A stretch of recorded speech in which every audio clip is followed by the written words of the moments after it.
Hi guys, how y'all doing today? This is D Darrell with D Darrell Life Solutions. Hope everybody is doing excellent today. Today we're going to talk about a continuation of the content creator and subscriber relationship, which primarily is a parasocial relationship. We're going to talk about part 4, part 4 basically talks about the established relationship in which one is balancing between the content creator and the subscriber or viewer. They're balancing their existence within content creation and also their offline relationship, whether it's personal or platonic or professional or just a basic friendship. So in the previous 3, I wanted to preface how the beginning stages are once you have viewed the person. It's one-sided. It could be a parasocial relationship. Then there's a connecting aspect of it in part 2. Part 3 kind of talks about the ongoing onset of basic interaction through phone, email, text messaging, and potential meeting up. But when we go into part 4 of this particular series, we're kind of talking about or expressing a little bit as far as how things are in motion, how things are more steady, they're consistent, there's an understanding, and it's more consistent on a day-to-day basis. So the first thing I like to talk about is that whether it's the subscriber or the content creator, they have to balance. It's important to balance whether or not the content creation overshadows the personal relationship offline, or if the relationship is more personal offline than the content creation. One thing on both sides they have to establish: the genesis of you all meeting is online. The viewer or the subscriber sought you out. They saw you first. They saw your video through the algorithm. They pretty much became drawn to you. They became fixated. They wanted to learn more, know more, wanted your content. They supported you, whether it was financial, through watch time, or what have you. You became aware. You decided to engage, and usually in these situations, the subscriber may ask to get your information, or you may offer it. Either way it goes, the continuity of that relationship offline and content creation, it has to occur, and you want it to be steady, you want it to be consistent. But one of the things that happens pretty much in an established relationship is that, particularly whether or not it's just a regular friendship or a personal romantic relationship, and I'll notice, guys, as I've talked about each stages, I talk about both, because that's usually what happens. These relationships can either be purely professional. They could be a friendship, an ongoing, just true platonic friendship, or it can be a sexual romantic type relationship that can be developed due to that parasocial relationship. It can evolve into a multitude of different things, or an understanding or agreement or whatever you want to label it. But one of the things that can cause a problem is that establishing how much of it is content creation or YouTube related online discussion, how much of it is basically what goes on in our real life, personal life. We talk about a variety of topics as it relates to politics, finances, education, the community, other topics, other things that go on YouTube. Are we going to strictly limit it to your content? We're going to limit it to your content and how you are operating as a content creator and as a viewer or a subscriber who happens to be connected to you, your opinion. The second thing I like to discuss is that when a relationship is established, a true, long-lasting, kind of steady relationship that you know this person is going to interact with you, you interact with them, that could be jealousy or possessiveness that can occur on either side. In most cases, it may occur with the subscriber. The subscriber may see that because you are a content creator and you are valued and wanted by other people, they may feel some type of way if they see other people flirting with you, other people wanting to extend their information to you. They want to know more. They want to interact with you. They want more personable contact with you.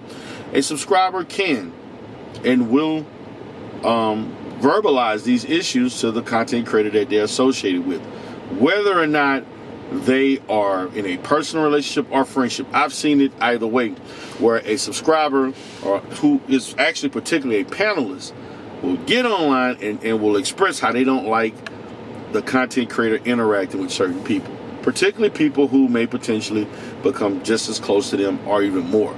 Those things can come about. And also I've seen situations in which the content creator didn't like the subscriber being in certain areas, certain spaces, don't like the content creator potentially blocking out or timing out people, don't like the content creators not liking the way that subscriber, who in most intents and purposes is a mod, that may misuse their power as a mod and try to influence what's been said and how the chat is being conducted. Those can be potential issues.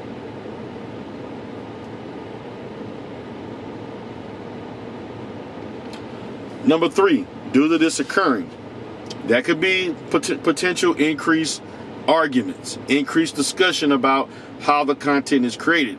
As we talk about possessiveness and jealousy, it can lead to more arguments. It can lead to more discussions that are not necessarily about you all's personal relationship, as it involves the offline, for us meeting each other, being friends, doing things together. In many situations, the content creation monopolizes the whole friendship. Everything is about YouTube. Everything is about other platforms you're on. Everything is about how you're conducting yourself. Nothing is about, how's your day today? How's things going? What can we do together? Can we hang out? Can we see each other? The issues of content creation become the main focus, and it can cause long-term problems, whether you're a friend or just in a regular relationship. Now, number 4, as it involves this relationship, there may be issues coming up about, particularly if you are in a romantic relationship, whether or not you want this to be public or be kept in secrecy. This is very, very, very sticky.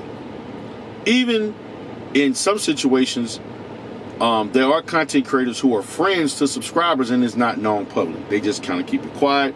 And that can be based on the preference of either party or one or the other.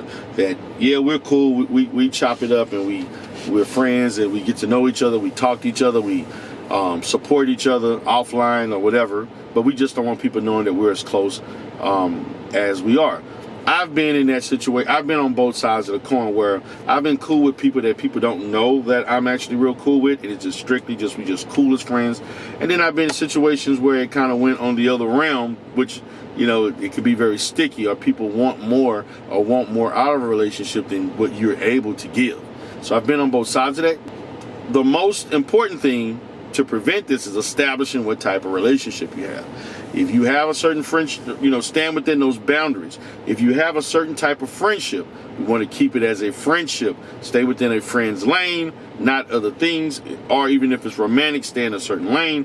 But most importantly, we don't want the relationship to influence the content creation. We don't want the content creation to influence the relationship. This can be one of the most difficult aspects of having a parasocial relationship that evolves to more personal, traditional relationships and interaction, because the content itself, depending on what's said, how it's done, and people who are watching, and everything that comes out of that, it can be problematic in either situation, as far as whatever relationship you choose to be in or that you're operating in with a content creator or a subscriber. Number 5, within an established relationship, you're going to get increased or steady, ongoing phone calls, text messages, whatever platform that you communicate with, and even meetups if you all choose to meet up, whether it's romantic or etc. Increase in communication is almost unavoidable. It's going to happen. The more comfortable you are with communicating with someone, the more trust you have, the more you're willing to return phone calls, return messages, interact more day to day, 3 to 5 days a week, so on and so on. It all depends on that relationship. But usually Once that relationship is established and you're both comfortable, communication usually is more consistent or it's more intense. That is bound to happen. It's just human nature. Lastly, I want to point out, due to everything that I discussed, these type of relationships can be either very enjoyable, steady relationships, consistent relationships where they have huge emotional benefits, psychological benefits, social benefits, just online, whatever, capital that's built, or it can become stressful, okay? It could be not enjoyable. These type of relationships can, cause one to reconsider future relationships with other people. It can either go very bad, it can become very good or very bad. It all depends on the situation and the person. So I want to, in many situations, I want people to understand the importance of maintaining both and keeping things into perspective. Okay? Now, I appreciate you all for being here and listening to what I'm stating today as it involves subscribers and content creators. I hope that you take heed to the information that I have given today. Hopefully it may apply to you or other people that you have interaction with, and you can, be of support to them. So I appreciate you all for being here today. And if you're new to the channel, please subscribe and share. This is D. Durrell Life Solutions. Have a great day.